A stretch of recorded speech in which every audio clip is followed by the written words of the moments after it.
Hey, everybody, this is Chuck Marohn. Welcome back to the Strong Towns podcast. If you've been here for a while, you heard me interview a guy named Sam Quinones a few years ago about a book called Dreamland. It was a story about Oxycontin, a story about heroin, and a story about really the transformation of America's communities, a challenge that we collectively face. Not just in Appalachia, not just in the South, not just along the Mexican border, but in growing numbers of communities across North America. Sam has published a new book. The book is called The Least of Us. Those of you that are gospel readers will recognize the kind of the inspiration for the phrase. True Tales of America and Hope in the Time of Fentanyl and Meth. I've asked Sam if he would come back on the podcast to chat about this book. And here he is, Sam Quinones. Welcome to the Strong Towns podcast. Welcome back. Oh, well, it's so great to be here with you, Chuck. I love your podcast. And as an old City Hall reporter, I'm also fascinated by lots of the planning topics that you address here too. So thanks very much for your interest in my work. Well, thank you. That comes through in the book. It's interesting because I think there is a social worker kind of way of looking at the issue of addiction. And there's a reporter way, like a DEA officer kind of prism of looking at addiction. You certainly have a Venn diagram that includes both of those, but it also includes this really fascinating community aspect that comes through really well. Can you talk a little bit about maybe your background? You say you're a former City Hall reporter. How did you get onto this beat or onto this topic? I did for a while cover City Hall for the Orange County Register. I covered Costa Mesa, city of Costa Mesa in Orange County, and Newport Mesa School District. But probably the transformative job in my life was being a crime reporter in the town of Stockton, California. That was my grad school. I wrote 4 stories a day for 4 years. It was the middle of the crack epidemic, and it also made me understand that I really needed to improve my Spanish, which was not very good. And because of that, Stockton is an agricultural town. A lot of Mexican migrants up there in the agricultural workforce, and it just kind of directed me towards the rest of my career, which was really about immigration, crime issues, then later on drug trafficking. I went down to Mexico just initially to just study Spanish a little bit, and I ended up staying for 10 years. 3 months was the idea, and then I ended up staying for 10 years, wrote 2 books about Mexico. It was another transformative career move, and one that I'm very, very happy I made. And then I came back in 2004 to work for the LA Times. I'm from Los Angeles area, and it was there that when I arrived shortly thereafter that the drug war kicked off in Mexico. Very, very savage stuff, something I had never seen in 10 years. Beheadings and all that, really crazy. I'd never seen anything like that. It didn't exist in Mexico when I was down there. And I was on a team of reporters and one of the covering the drug wars in Mexico. And I began to understand that we were now seeing record seizures of heroin. And that made zero sense to me because I thought we'd last used heroin in the 70s, right. All French Connection and all those stories, right? Serpico, great movies out of New York about heroin and all this kind of stuff. But that was the 70s. And so why would we be getting back into it? And that led me to first write about a town that I later included in my book Dreamland, as you mentioned, about a town where everybody had a method for selling heroin retail that was very much like pizza delivery with an operator standing by. Addicts would call, operator would dispatch a driver with retail quantities, small retail quantities of heroin, and this one town mastered this method, then also mastered its expansion, not just in LA, but up to Portland, Reno, Salt Lake, and then eventually across the Mississippi River out to Columbus, Cincinnati, Charlotte, places like that. It was a fascinating story. But along the way, I began to understand why we had this big issue of heroin. And that was because we had done something I was totally oblivious to, and that was the whole the revolution. I call it the revolution of opioids in American pain management, the prescription opioid painkiller, and was creating this new market, a whole new population of people addicted to opioids. And heroin is a chemical cousin of a lot of the drugs used in these pills. So people were getting addicted to the pills, switching to heroin. And finally, I understood why we had this expansion. Along the way, I want to say this, though, it was a fascinating thing because I saw this at the very community level.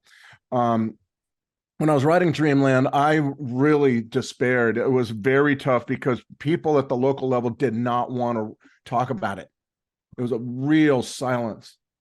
And particularly if the family members were involved, nobody wanted, very difficult. And I really thought, well, I'm going to be on to another book after I finish this one very quickly, because this is not an issue the country wants to face.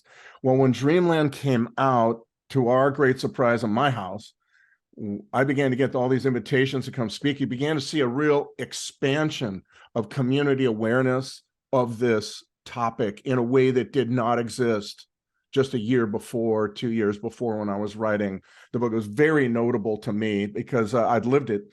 And as time went on, I began to get many, many more speaking engagements. Every year was more and more. All these small towns, a lot of conferences, professional conferences, public health, social worker, judges, on and on, everybody. And you began to see budget devoted to this. You began to see lawsuits. When I finished Dreamland, there were 3 lawsuits, and all of them were on hold against drug companies. And now you get, you've very quickly, within a year or two of the book coming, I think maybe 2 years, you began to see like hundreds and hundreds of tribes, counties, towns, and then eventually attorneys general suing with subpoena power. And now you begin to see this enormous amounts of money being dislodged from a lot of these companies.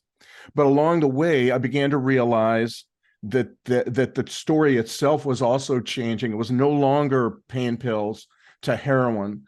The underworld in Mexico had really taken over the story by then. By, I'd say, 2017, you definitely began to see this, and just amping up after that.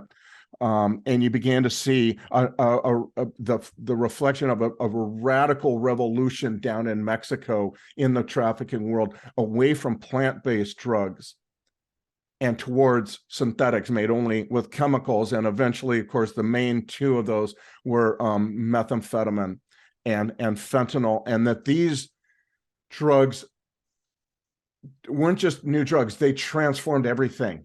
It was almost like nothing that you thought about drugs before this was quite as applicable to these 2, because the supplies, first of all, were massive, staggering, continue to be so, and that's why they've covered the country, an unprecedented feat. That one source, western side of Mexico, the drug trafficking world, has covered the country not just with 1 but 2 of these horribly, horribly damaging drugs. And so I began to realize that the story was connected, but also radically different. It was very, very different stuff going on. And we're seeing it now in many reflections. Our overdose death records are now, well over 100,000 annually. I believe we're seeing it too in the widespread homelessness, along with that, drug addiction, mental illness, and tent encampments.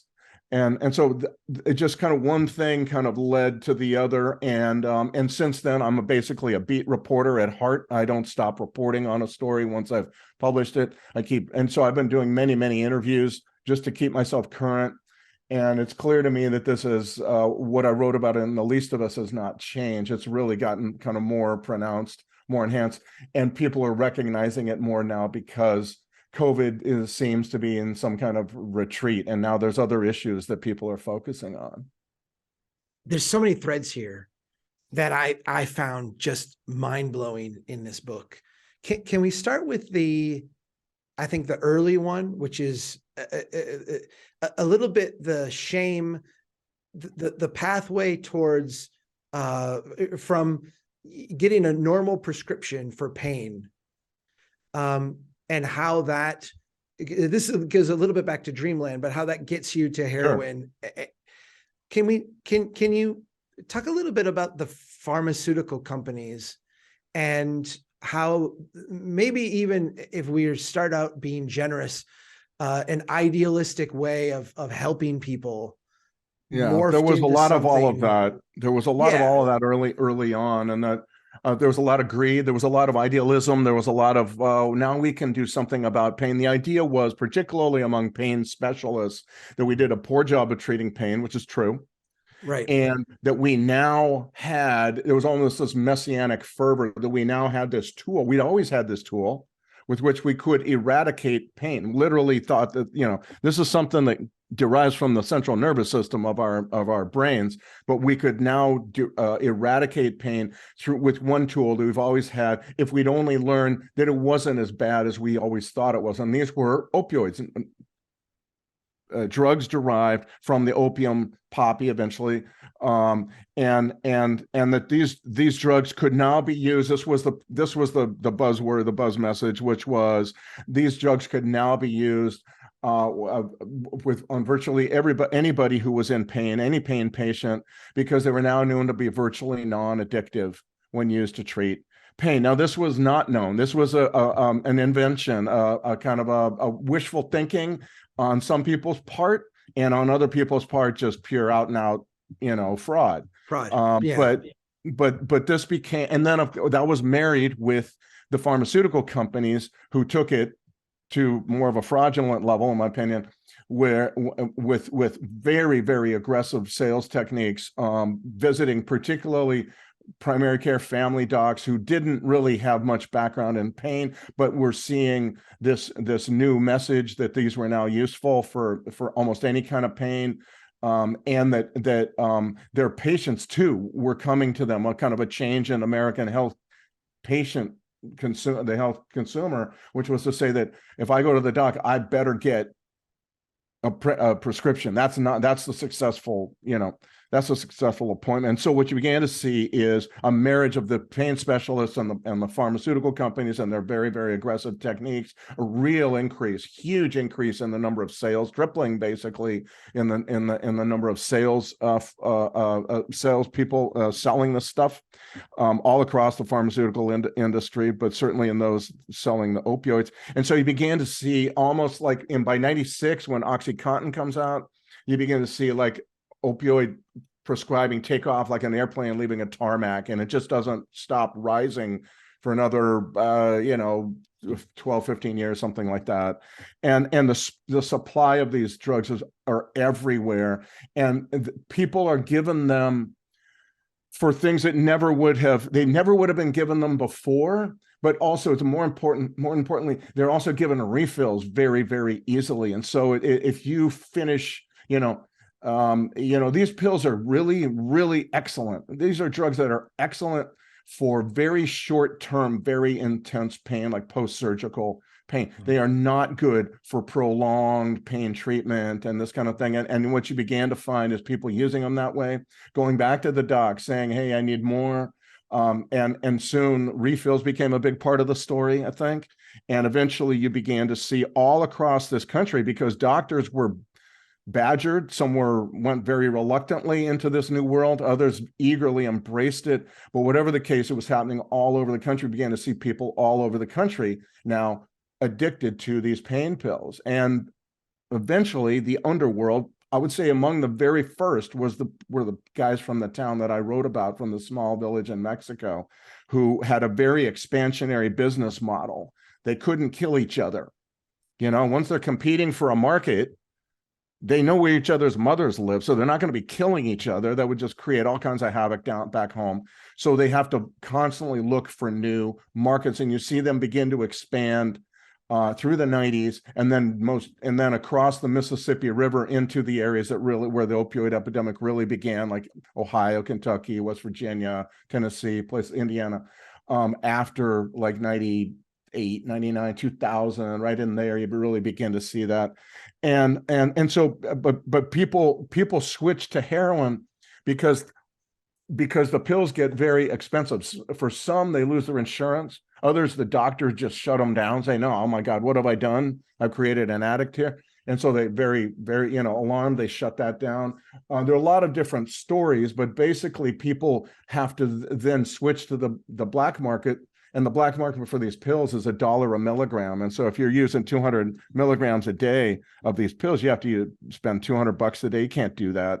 And this heroin, this black tar heroin that these guys from Mexico had perfected, many people had perfected, but this one expansionary system was really important and all that. They come out, they arrive in the area just by really a real coincidence. They arrive in Columbus, Ohio, about the time OxyContin is really taking hold, and they see this brand new market for heroin that the pills promise. And that's basically what happens. And you see that multiplied with different actors, different companies, different traffickers, but you see that story multiplied and spread pretty much all across the country in the next 15 years or something. Because the heroin is much cheaper. It's much cheaper, as potent, if not more so, than the pills. Right. And after a while, pretty soon, people's tolerance is so high that they begin shooting up OxyContin. They begin dissolving it and put it in water and shooting it up. And once you're using the needle, you've crossed that Rubicon kind of, and after a while you're just like, oh, well, I'll it's a fifth the price to get high all day on this heroin. That's a no-brainer, as everyone would tell me. I feel like you did a really empathetic job of taking the reader in both books, in Dreamland and here in The Least of Us as well, and taking the reader from a person who is not addicted to anything, just leading a normal human life, has a root canal, or has a, you had the one doctor who had the headache at night, and they got, the pharma's been giving them all these free pills, and he's just like, I'm just going to take one to help me get through this headache and, get my work done so I can help people. Right. Taking them from that to, buying now heroin.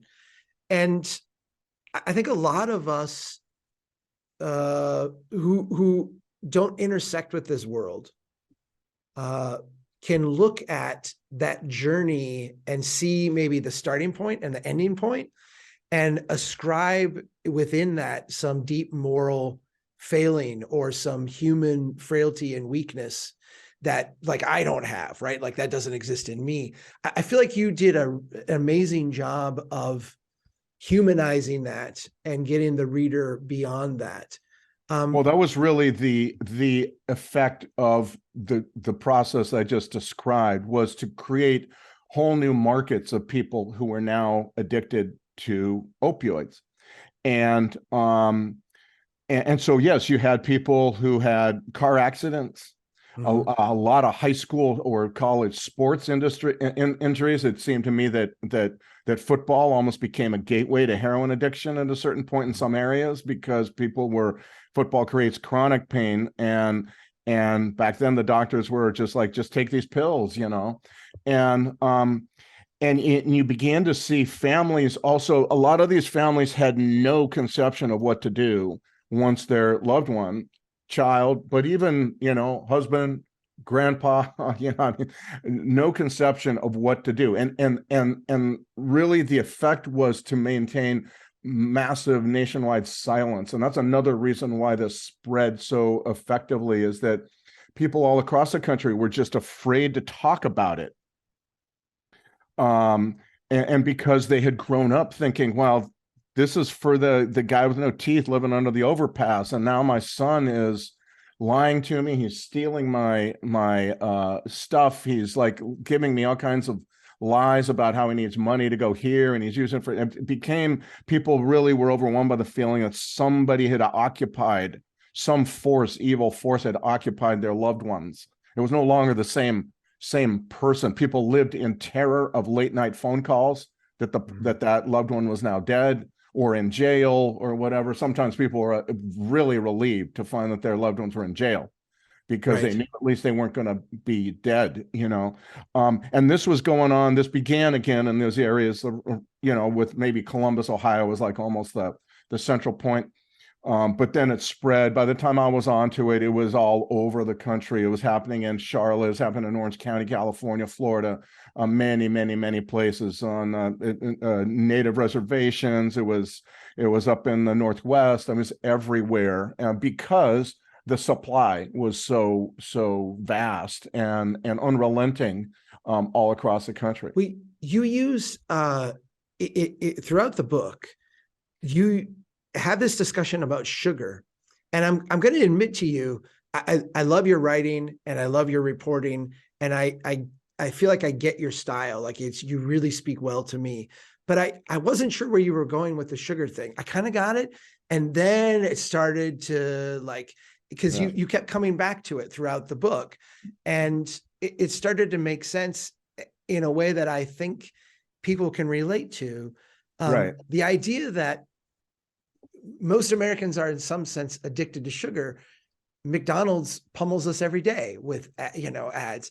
And what happened was all of that marketing and approach and spiking of your hamburger with a little bit of sugar, that the fentanyl people learned that lesson, right? It's like an American. I think what I was trying to lesson. say was something that I had tried to do in Dreamland towards the end, but I didn't have enough space and really, but nevertheless thought it was absolutely essential. And so when this book, with The Least of Us, I said, okay, now I'm going to really do this now.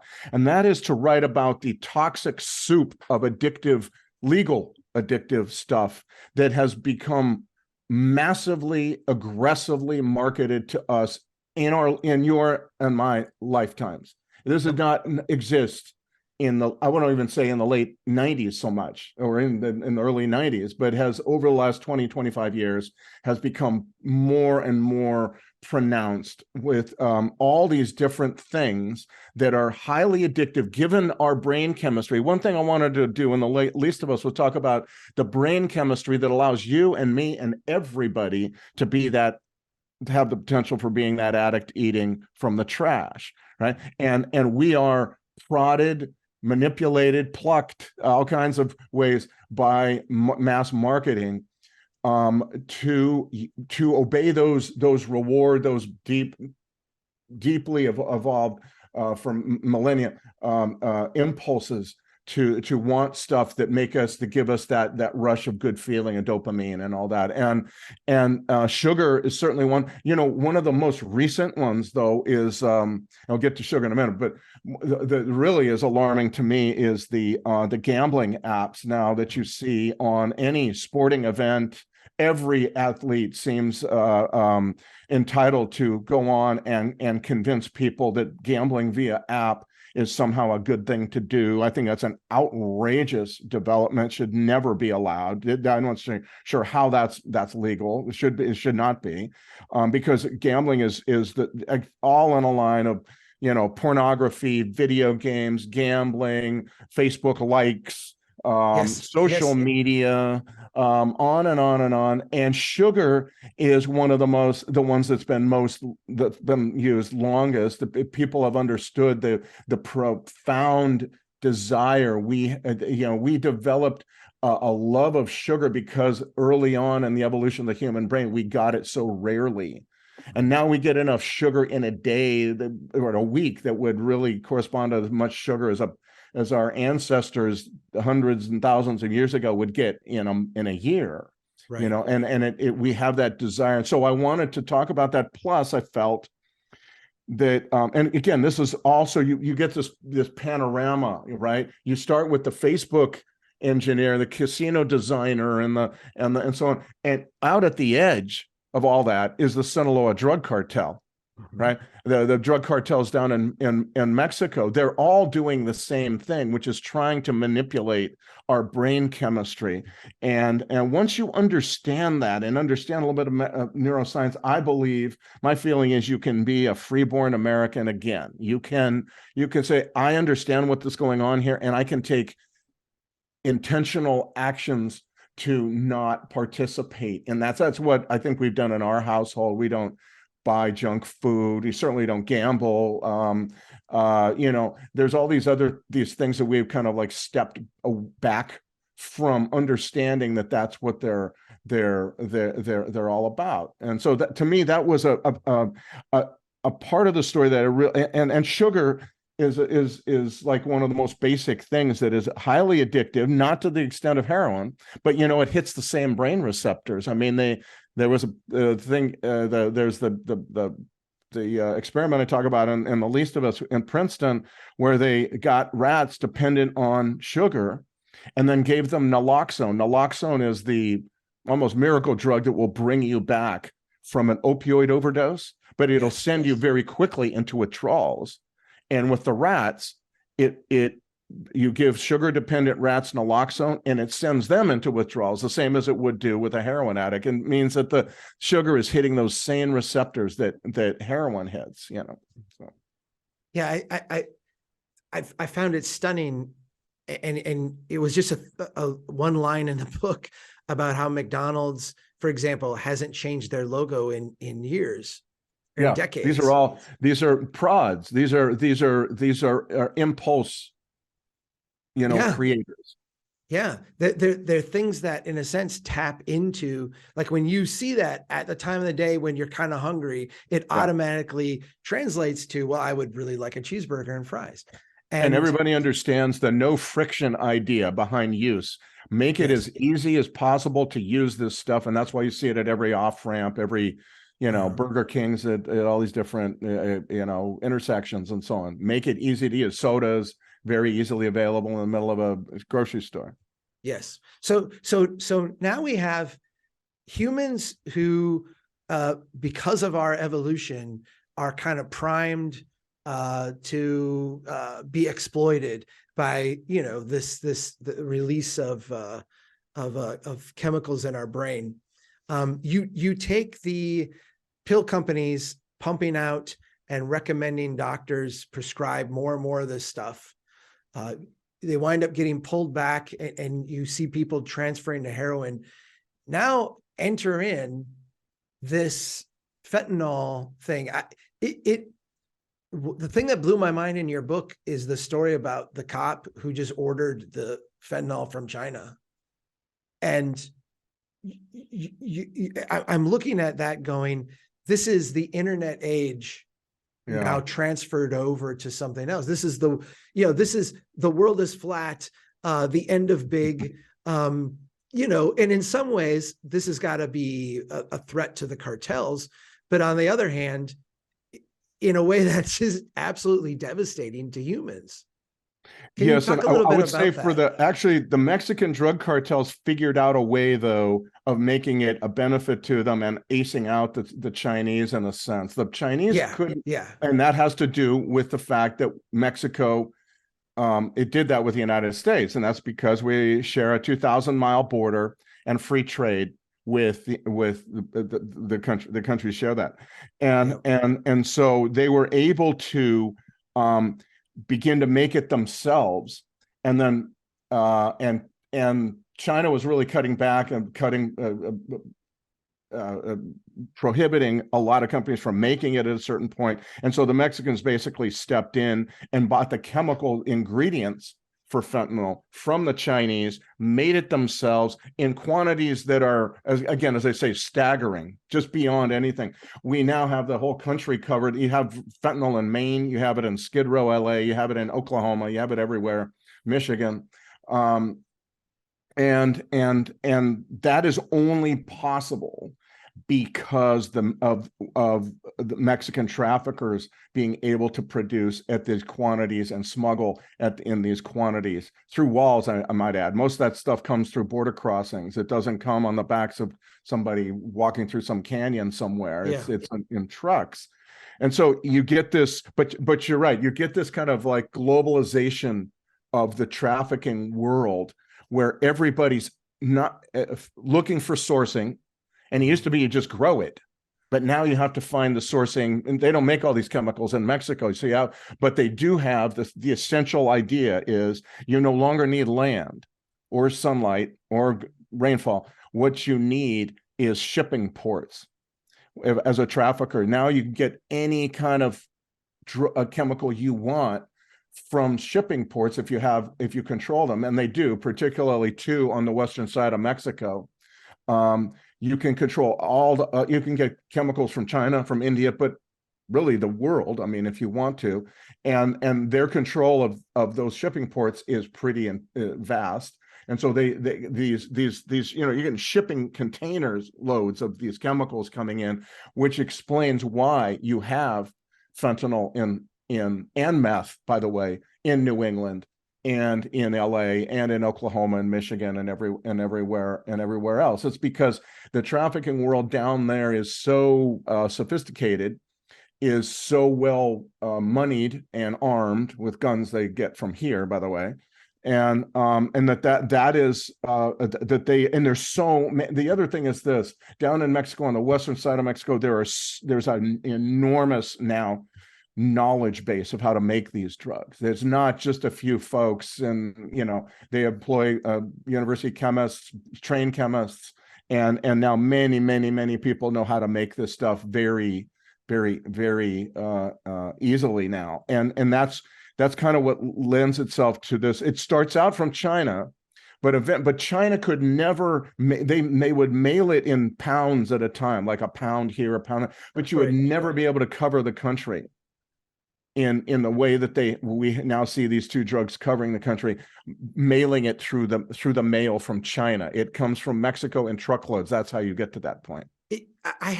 There's two images that I had in my head as I'm reading this. The first one is of taking a Dayquil or a NyQuil and just thinking that at some point in the past, these had to be locked behind because people would go and buy them off the shelves and use that to make meth. And how no just longer. Quaint that seems. Yeah. And the second image I had in my head was that scene in Breaking Bad where they're trying to steal the one barrel of chemicals and how that was like a coup. These both seem quaint. Yes. Compared to the volume that we're talking about today, right? Right. Like, the volume is insane now. No, it's ridiculous, and it's because they can get access to these chemical precursors. I interviewed a guy for the book who was a dealer, and I won't say where or his name, but he one time developed very good relations with his Mexican source, and was concerned that the methamphetamine that this guy was selling was driving his customers crazy. We can talk about that in a little bit. But basically, the point of the story was the guy said, well, you need to come down and see how we make it. And so the guy goes, well, okay, I guess I will. And so he goes down, and it's like out in the middle of nowhere. I couldn't believe that story. Yeah. An hour or two south of the border, which is in the desert, which is basically anywhere from El Paso to San Diego. And there was this concrete thing about the big as a Costco with 20, 30 people. And he says, making more methamphetamine than you could possibly imagine. Huge stacks of rolls of 1 pound bundles of meth, like firewood, you know, all this enormous bins, like you said, like in an agricultural, like on a farm, which you would have bins of oranges or tomatoes filled with precursor chemicals. It was going in complete easy to find. It was so easy to find it, you know, it was complete protection, clearly not molested by any law enforcement to speak of. And that's the kind of thing, but that's towards the more sophisticated end of that. You also find many other labs that are more rustic in the middle of the countryside out in Sinaloa or Durango, places like that. And there's all kinds of ways of, and the quantities that they're able to make is just stunning. At one point, not too long ago, about 5-6 months ago, I was in conversation with a guy who I believed him when he told me he was a manager of a supervisor of a meth lab for about 6 years down in Mexico. He had quite a bit of knowledge, and he said his lab would make about 5 tons a month. That's just one lab of meth, and that's meant there's hundreds of these labs, you know, and so it's like this remarkable ability, but made possible again, I insist on by the quantities of precursors that you're seeing now come in through those ports. It feels like, because I'm 49. I think you're around my age, right? I'm 63. Okay, you're a little bit older Well, than me. We lived through the war on drugs, the Nancy Reagan, just don't use drugs, like the whole. yes. I'm going to say something. I don't think you said this in the book, but I want you to react to it. It feels like we have lost the middle part of the war on drugs, not necessarily the how do we prevent addicts from getting started, and not necessarily how do we help people who are strung out get back into society, but the middle part where we're just going to like stop the flow of drugs. Yeah. I know you said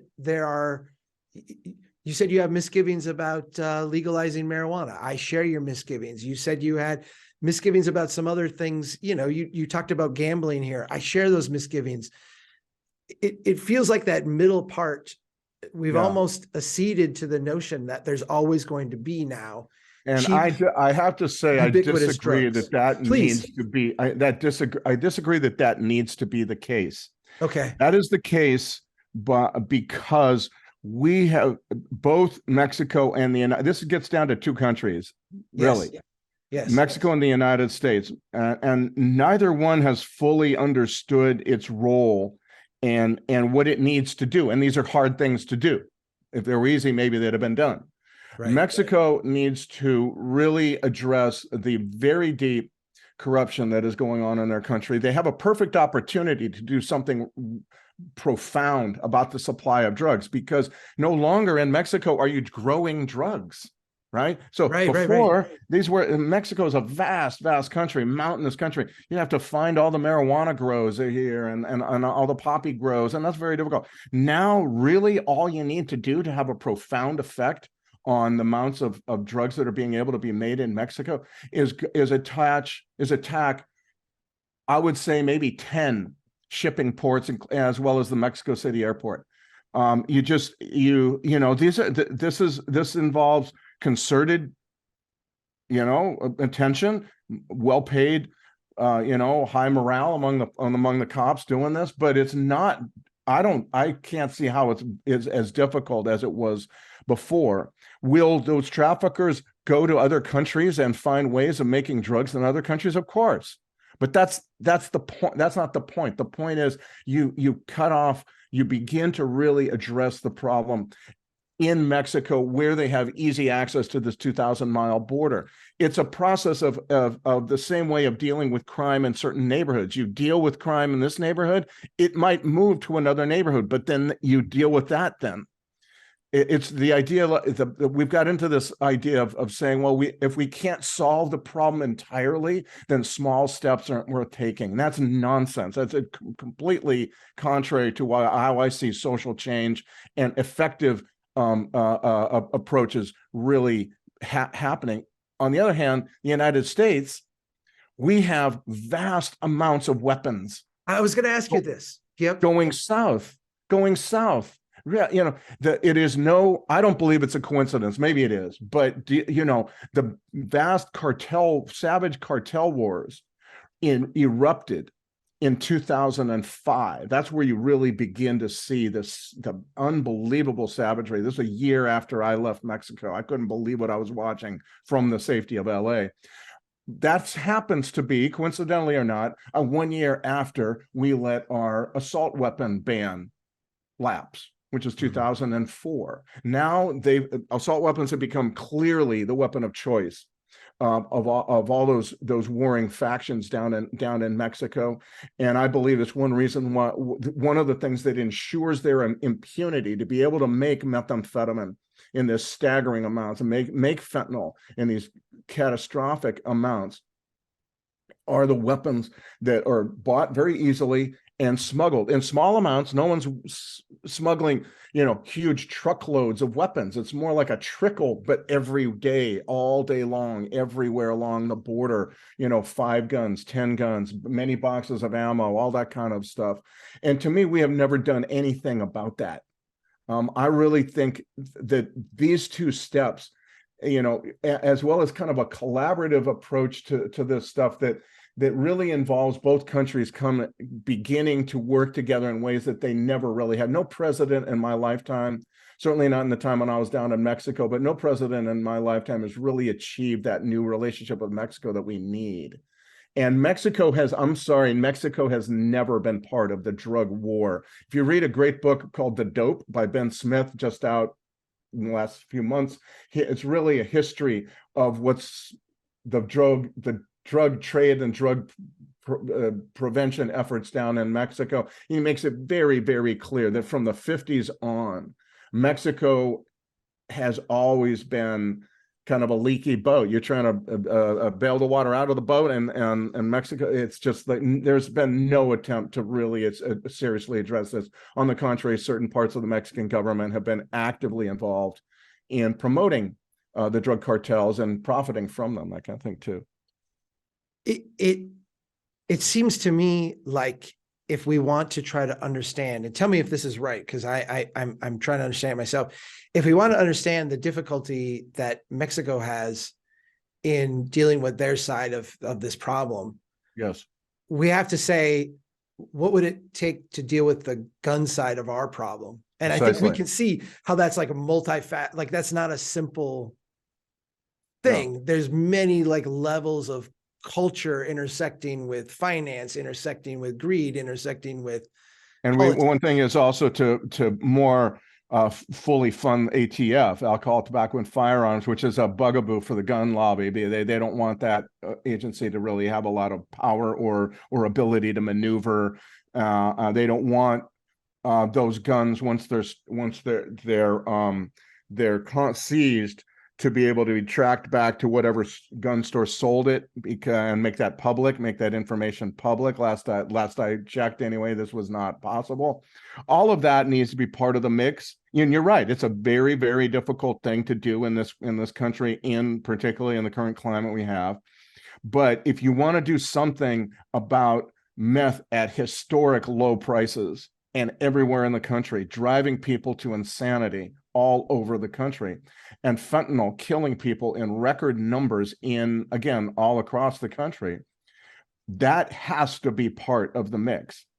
And we also have to get our minds around the idea that, yeah, these are global traders. They may go somewhere else, but it's going to be much more difficult for them to get their dope in from say, Panama than it is from Sonora, Mexico, right across the border from Arizona, And so I think that we need to understand that it's the small steps. One of the great themes of the book was it's the small steps towards larger goals, that, not looking for the magic answer that's going to solve all our problems. That's where we need to start. And we've been prohibited from starting because we have this idea like, well, it won't solve the whole problem. No, it won't. It'll just be a one step on the trip towards getting there. Sam, let me ask you to talk a little bit about what it means to hit rock bottom now in a world where the drugs are so cheap and readily accessible. I know you talk a little bit about this in the book, but in the past, the idea of, family shame being a motivator, that's something that addicts can get beyond. But the idea of like losing everything or becoming bankrupt or living on the streets, these were hitting rock bottom for a lot of people. And there's almost an intersection of the price being so low now that makes rock bottom different. And I would say the potency of these drugs too is essential in all this. First of all, one of the things I think is very important is to understand that these synthetic drugs, meth and fentanyl, change almost everything we ever thought about drugs. How to make them, smuggle them, who uses them, how much profit you can make from these drugs, how to treat addiction, all of that, everything changes. And one of them most definitely is the concept of rock bottom or readiness for treatment, how you get to that. My feeling is now with these drugs on the street, certainly with fentanyl, but also with meth, that rock bottom is death. Rock bottom, you see it in tent encampments, by the way, all across this country, where you see people living in filth, pimped out, beaten, living feces, unsanitary, just a horrible exploitation going on. And these drugs do a masterful job of what every drug of abuse does, but these drugs do a masterful job because of the potency and because of their prevalence of thwarting our basic instincts for survival that kept us alive, that kept the species alive, kept every animal alive, really. You find that that people in that situation, even as temperatures turn lethal, say, no, I'm fine here. I don't want to be going into treatment. I'm going to housing, none of that, And so rock bottom is now death. There is no, you see it all the time. You see people during the winter. We're about to see this now again, I think, where people are going to be freezing to death in their tent encampments rather than leaving the drugs behind. People would rather, pimped out again, beaten. All of that means that we have to understand that these drugs are radically different from any plant-based drug that ever came before. Both in potency, prevalence, supply, price, all of that. Readiness for treatment is another concept that I think needs to be revised. The idea is you have to be ready to be treated for your addiction before it can be successful. That is true. The problem is where are you going to develop that readiness? And it's clear that in tent encampments, you are not finding people developing that readiness. On the contrary, they are refusing treatment. So what this means is, I believe that we need to be in the business of forcing people away from the drugs. That means arresting them. That means decriminalization has actually been a very a harmful thing in a lot of cases all across this country, because it's taking place in a time of fentanyl and meth and not in a time of cocaine and whatever else that came 15 years earlier. All of these ideas fentanyl and meth bring up for rethinking and reconsideration, I think, and readiness for treatment. It's just not happening. And rock bottom is certainly death now. I feel like you're saying something that I just want to pause on for a second, because it's so radical a shift.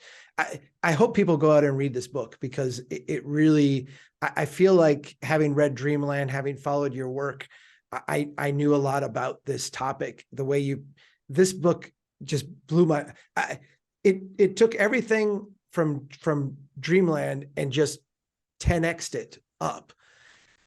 I feel like you're making this argument that is very counterculture almost. Yes. You're not making it from a religious conservative, prudish standpoint. You're not saying, oh, those kids these days. I feel like you're saying we have a society that in every aspect is being primed for addiction. And within that society, we are pouring the most addictive substance possible into it at rock bottom prices. That means we got to rethink precisely, and that's everything.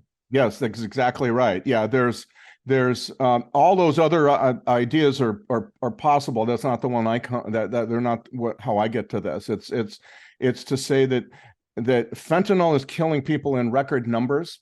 The meth that's now being produced out of Mexico is so potent. I believe it's really a potency question now that we've had the book came out a year ago, questioning why is this meth driving people to mental illness and homelessness all across the country. And I think now that people that no one was considering that question before the book came out, and now people are really considering it. And I think a lot of people have come to the conclusion it's simply that they are able to make meth in a far more potent way now with a method that's new to them of making methamphetamine. And so now you're seeing people out of their minds in tent encampments, in homeless, and the horrible effect on homelessness that these drugs have had. And what that means is that we just simply have to rethink. We're applying pre-fentanyl, pre-meth ideas to a moment that meth and fentanyl have radically changed. I mean, just everything. There isn't really almost anything that's the same now with this stuff. And so what it means is that I believe compassion is getting people off the street, arresting people. Now, that, of course, is counter to a lot of the ideas of that we're seeing all across this country. particularly in the last few years of criminal justice reform, and some of those ideas are very, very valid, and they're very important to move forward on. But we also have to understand that the more time you are left on the street as a drug addict today, the more chance your brain is going to be permanently damaged. The very, you know, we don't have the luxury of time. Meth will drive you mad, and fentanyl will kill you before you ever develop the readiness for treatment. Once you are away from the dope for weeks, in jail, basically, is kind of what I'm suggesting may need to happen. You are then able to think more clearly, and then you can develop readiness for treatment, embracing sobriety in a way that's simply not possible on the street with the drugs that we now have in the quantities and potency that we now have all across this country. It's a remarkable transformation, and it's happened relatively recently, and especially while we were focused on COVID, and so now we need to come to an idea that this is what's going on, and we need to really think about that. And this is because the type of drugs, the actual people manufacturing these have figured out how to make them particularly nasty, right? Or how to make, I believe it's actually how to make them in such quantities that you can never get away from it. Right. You know, I believe the methamphetamine story is profound, because this new mental illness that it's meth-induced psychosis, which is going on all across the country. Every place I talk to, you're seeing this, is really possible because it's you know, you cannot get away from it. It's so prevalent. It's so much, you know, and that really speaks to how many of these ingredients the trafficking world of Mexico can get access to through those shipping ports down to Mexico, how easily they can smuggle that stuff up here, and then how it's just spread across the country. We've never had this. We've never had one source cover the country with not one but two of the most potent drugs we've ever seen, and one will drive you mad, make you incapable of acting in any rational way. Fentanyl, it's shown very clearly, will kill you. You know, there's this fascinating, wonderful concept in addiction recovery called the gift of desperation, and this corresponds to another time, but the idea was you'd gone through so much, degraded, so ground down, betrayed so much love and trust in your life, that you get to a point where you are desperate to do anything to get away from this stuff. And the problem is that meth will drive you mad and fentanyl will kill you before you ever have a time to get to that kind of desperation. It's just not happening. And you can see this most clearly, again, in the tent encampments that are all now in many parts of the country. If I am a mayor, a city council member, a local advocate for places, and I care about my community, there's lots of stories in your book about people doing amazing things. But what would your kind of, in closing here, beyond awareness and an understanding and a certain amount of human empathy, right? What are you telling local officials? What are you telling people who care about their communities to be doing to take those incremental steps, those next things? You know, what's our part in this? It's a big question. There's a lot of things, but I believe that we now need to use law enforcement as the leverage that it always has been to push people away from dope. It's a myth to say that people have gotten sober because of law enforcement for decades. I've interviewed so many people who say the best day of my life was when a cop arrested me, got me off the street, away from the dope that I would never have the ability to do on my own. And I was meeting people like this, writing Dreamland all the time. We have decided that we want to get away from using law enforcement because law enforcement somehow is a continuation of the war on drugs, which was a failure. I would suggest to you that if the war on drugs was a failure, it was to the extent it failed, it was not because we used law enforcement. It was because we only use law enforcement, right? And so and I think we did that with the pain pills too, right? How do we cure American pain? Something that's derived from the central nervous system of the human brain. One tool, pain pills for everybody. Doesn't matter the background. You know, the same thing we tried with law enforcement. Law enforcement has a pivotal, crucial, essential role in for many reasons, but one of them, and we don't probably have time to talk about all of them, certainly supply interdiction is one, and supply reduction is harm reduction, because the less you have availability to use, the less harm is going to be created.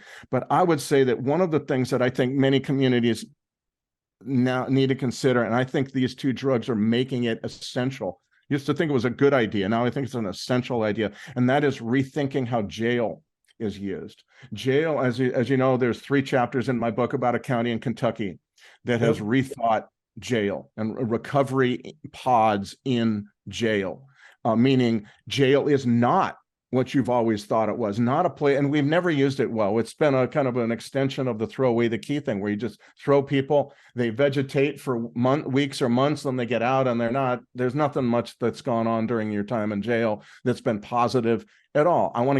I think we're in a time where we need to, these drugs are calling on us to get away from that idea, make pods within jail places where people can begin their recovery. And that means classrooms, that means GED classes, that means criminal addictive thinking classes, that means 12-step meetings run by inmates. There's all kinds. That means it means taking folks who are just coming off the street and medically supervising their detox, so they're not just thrown in a tank and allowed to just kind of sink or swim. There's so many things that are now being tried at the county level. Primarily, it's at the county level, where that involve using jail in a different way. And the importance of jail is that you can put somebody there and they cannot leave when the dope tells them to. So often in many communities, we build treatment centers, and then we say, hey, we've got the treatment bed. How about that? You know, and people are in the tent encampment going, no, I don't want it. Or even when they say yes, they can opt in. Well, they can very easily opt out. And this is what you're finding all across the country as well, because these drugs just do such a masterful job of thwarting that. So there's a jail now opening in Columbus, Ohio, that I very much want to go see. It sounds like it's kind of the jail of the future.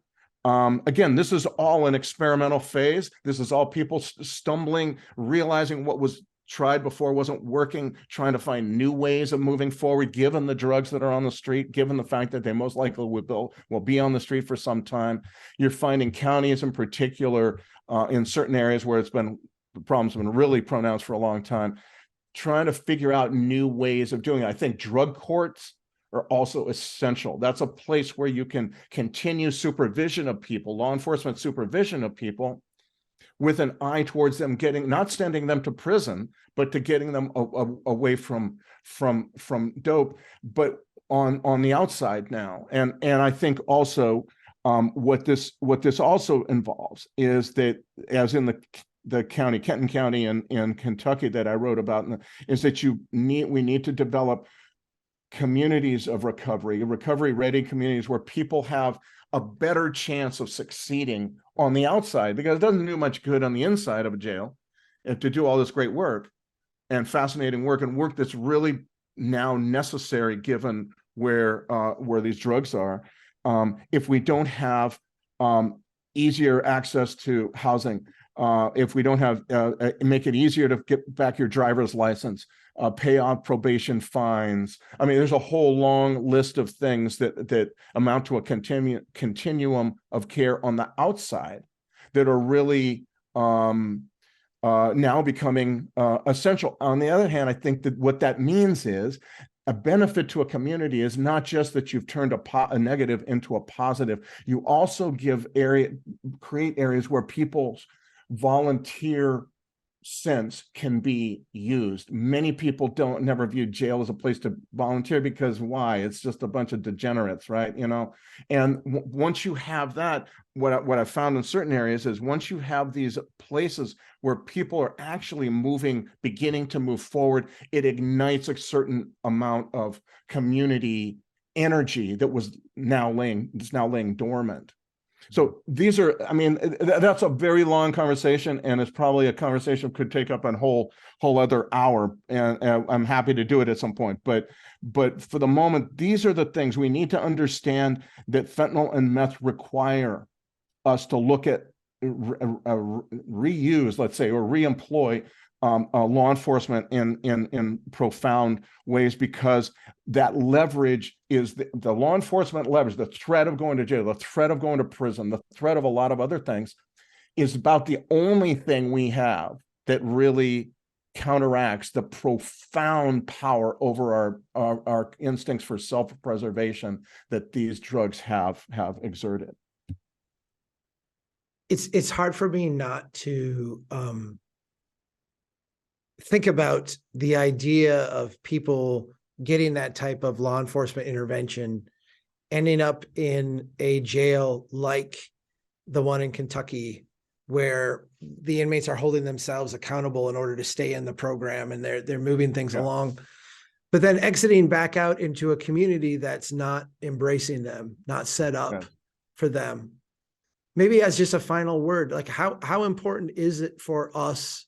And you mentioned this in the book, we haven't mentioned it in the podcast, but this idea that, you know, crack cocaine, we could ignore it because it was Black people, and now it's white people, so it's front and center.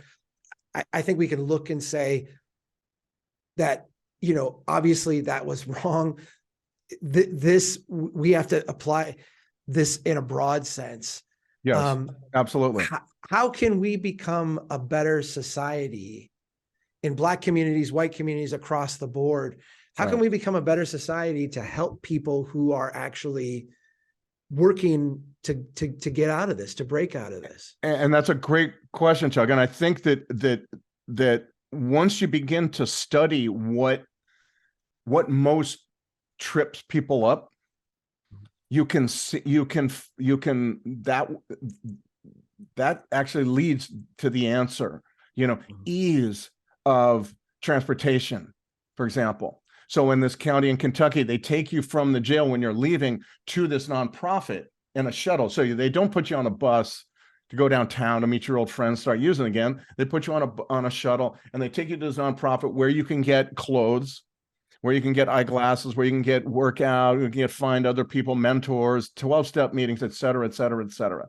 It's finding ways of making life easier. It's signing people up for Medicaid before they leave jail so that they have health insurance and dental insurance when they leave. Dental insurance, by the way, is a huge part of it, because most people on the street, their teeth go to hell.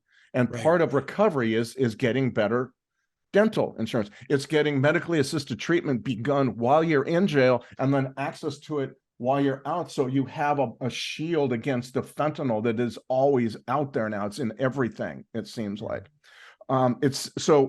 I think when we study what trips people up, we come to a better idea. My feeling is too, there's a huge role for clergy in all this, and houses of worship of all kinds, to bring people in, maybe in small numbers, not hundreds of people, maybe a family or two at a time. Small, again, this all getting back to the small steps. This was one of the great themes I thought was so important, because I saw that with the pill problem, we wanted a magic answer. What's the magic answer to all human pain? One pill. What's the magic answer to all drug trafficking and drug addiction? Law enforcement. Well, all of those pills have a central role in pain management. Law enforcement has an absolutely critical role in dealing with this, but there needs to be a far greater community effort. And I find it frankly, to be almost exhilarating once people come to understand that that that they can be part of that solution, and that yes, it absolutely has to be inclusive, has to include all the neighborhoods of your city or county or wherever it is you live. You have to think in terms of what addicts need when they're getting out, and I think that there's so many assets that we simply have not used. Clergy being one, just as an example, for jail being another, drug courts being a third. There's many ways. There's in Portsmouth, Ohio, the banks are working together to, which is the town that I focused on in Dreamland. And the last chapter of The Least of Us is about how Portsmouth, Ohio is doing. Well, one of the many things that's going on there, it's fascinating to town to go see, because it was coming from so far down and has really moved forward in a profound way, I think, is that the banks there, at least 2 banks I think that I'm aware of, are now providing low interest loans and ease of application to folks who are in recovery who need cars, and buying used cars, not huge loans, but getting them cars, because that's an essential part of getting work, and that's an essential part of getting your life back together. So I think this gets into the whole idea of how isolated, fragmented we are as a culture, as a country. But I find the reason I said the True Tales of America and Hope is because once communities get involved in this way, all of a sudden the problems that they thought were so difficult and insurmountable and intractable, and they're throwing up their hands, oh no, we can't do anything. All of a sudden, all those assets that are now dormant, jail, banks, churches, whatever, all of a sudden can see a role for themselves and come to life like a flower blooming. It's a remarkable thing to think about, because it's really been provoked by our great isolation, by these horrible drugs that are everywhere now. But it's also got this immense potential for unlocking energy at the community level that, to me, is what kept me going in this book. I just became enamored with that idea that the small stuff, the least of us, helping the least of us, right? Helping, and the small ways, we're getting up and working daily, not expecting applause, not expecting to save the world, but simply moving forward in just this profound way that over long periods of time, create real social change that don't come with all those nasty unintended consequences. Sam Quinones, The Least of Us, True Tales of America and Hope in a Time of Fentanyl and Meth. I strongly recommend that everybody get the book, read it. It will open your mind, open your heart, and hopefully inspire you to get involved in your community. Sam, if people want to follow your work, what's the best place that they can do that on a regular basis? I'm on all the social media, I guess, that you have to do. I follow you on Twitter, so I see an that. author. Yeah, Twitter, Sam Quinones 7. I'm on Facebook at Sam Quinones Journalist. Instagram, Sam Quinones _author. Let me think. I'm on my website. It's just my name, samquinones.com, and you can find my books, paperback, hardback, Audible, ebook, whatever, on all the websites that you would normally buy books at, basically.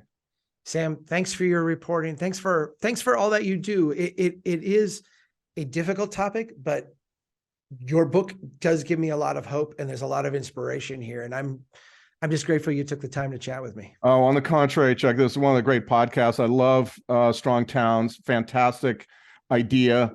And I love the way you do it. And I never get tired of these podcasts. It's always good stuff. So I'm very, very honored and happy to be on it with you. So thank you very much. Thank you. And let's keep doing what we can to build a strong town. Take care, everybody.